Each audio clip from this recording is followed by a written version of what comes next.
Hi, I'm Fraser McCauley, and I'm one of the developers behind Aegis Star. I'm Stuart Dunnan, one of the other developers on Aegis Star. Hi, I'm Jamie McMillan and I was Chief Animator on the project Aegis Star. Here we have a simple menu layout on the main menu, which has buttons obviously to play, quit the application, and controls where the player will find out how the inputs for the game work. This scene here is the intro animation. This was done in Blender, which I was using for the first time, and it kind of helps set the scene for the player as to why the character is on the ship at the start of the game.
Okay, so for the first level, basically the player arrives next to the ship that's been basically attacked in animation sequence, and the main aim is basically to blast your way through the levels, finding scrap from enemies to basically add to a score, and basically find ship parts to fix your ship.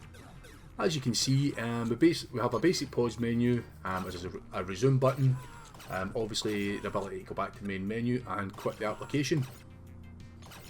The first level is, well, the first couple of levels basically are training the player up to basically traverse through the level, realise that there is a door that the player will have to pass through to get to the level exit, and it obviously opens with a button.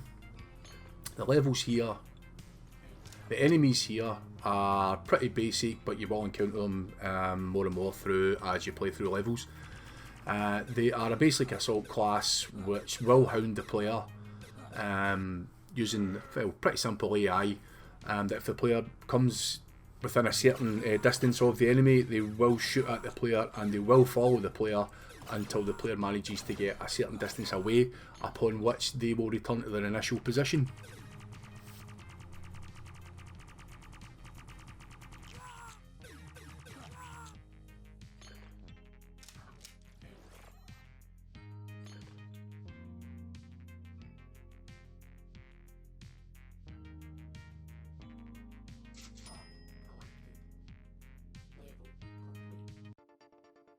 This level was where I started trying to make the levels more varied and diverse in terms of structure. So there's a branching path in this level, and once we got the button door mechanic working, we put the button in one of the rooms that you might actually walk past initially, so that means the player actually has to explore more of the level.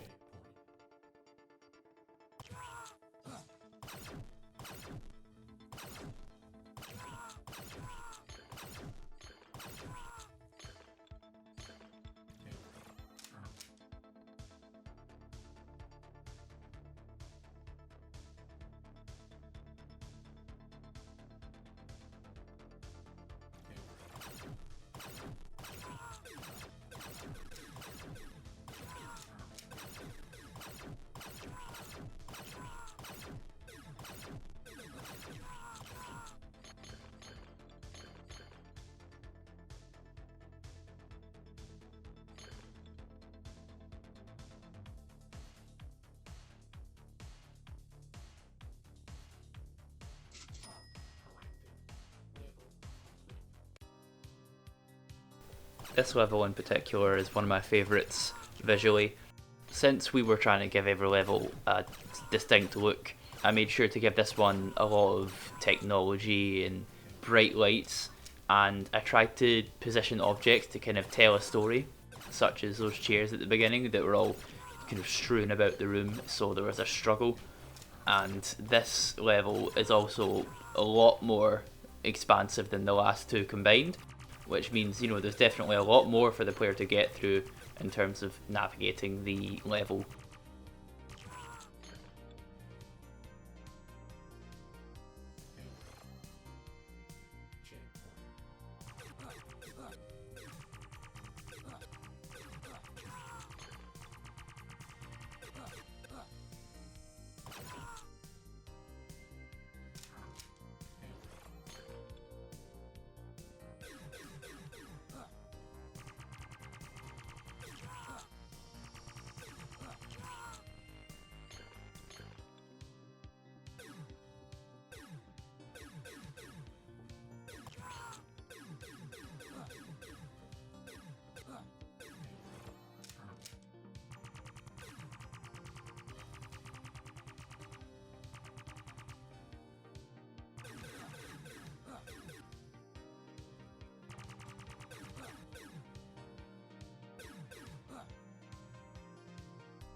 Map 4 basically has two ways the player can go, either left or right.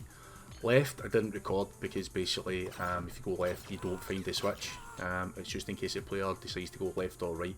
Obviously left is wrong, right's right, find the switch, but it's just to give the player something extra to do that they might not notice while they're seeking the button. Also, you notice the checkpoint system, make use of it in here. Obviously when the player touches on it, saves their position in the game, and if the player dies they will respawn back at this position using player press. Also, this level has several of the heavy enemies involved in it, the stationary heavy gunners. Basically this is just to give an extra challenge to the player to reach the button. Okay, they're kind of easy to dodge here and there, but if they get you they will basically defeat the player pretty quickly.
Map 5 might not be the biggest map in the game, but basically it's got loads of the heavy enemy in it, and the heavy gunners, just basically give the player something really hard to sort of traverse through to get the button and finish the level.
Map 6 has ways to go. You can either go left or you can right, except this time if you go left and you get to the end of the level, you'll see that the door is closed and you need obviously the button to open it, but you can see it's on the right hand side, so therefore if you went right at the start of the level, you'll basically be able to finish up pretty quickly. If not, you see this, you're going to have to traverse all the way to the other side of the level, catch the button and head back.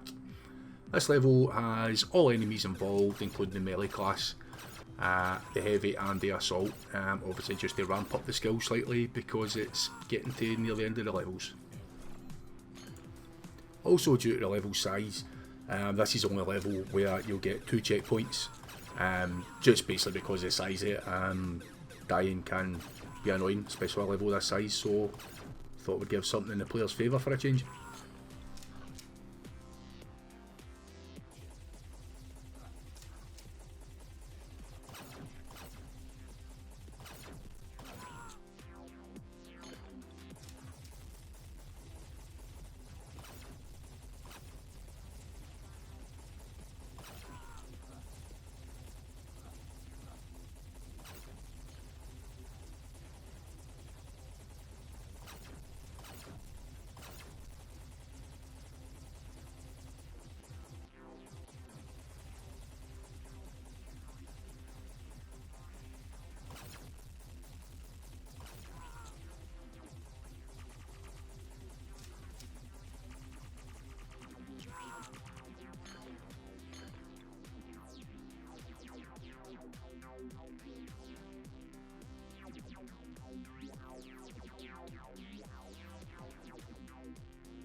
This level in particular presented a unique challenge from a level design perspective. We had to think about how we would make kind of believable obstacles that could guide the player forward while also keeping to the theme of space, so keeping things somewhat sparse but still believable. This resulted in a lot of asteroids as well as some space junk that you'll see littered throughout the level. We then added a basic rotation script to these bits of space junk, so it looks like they've been blasted out and they're just kind of drifting through space. As for the placement of the enemies, we made it so that there's just so many enemies that you need to push forward to get to the goal.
One thing on this space level that is kind of left out the videos is, although there's only 2 playthroughs here as a player dies once, but to record this, it was heavily edited. It did take about 15 times to actually run through it and get to the end, so maybe in the future, if we're going to ever develop this any further, then the space level is going to have to be heavily altered. Obviously the testers as well would have a problem with it. So I think definitely a higher health pool for the player.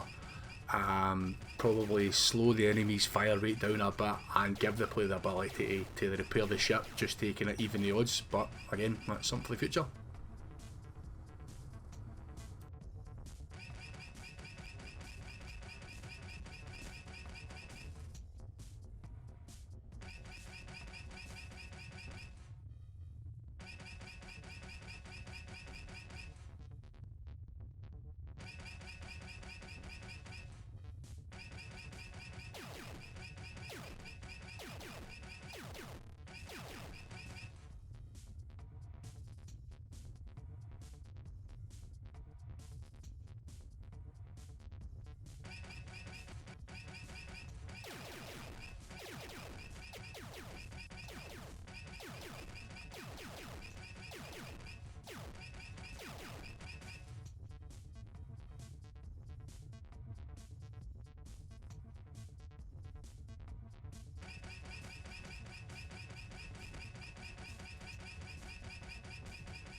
And to take things out, finishing the space level, that's us.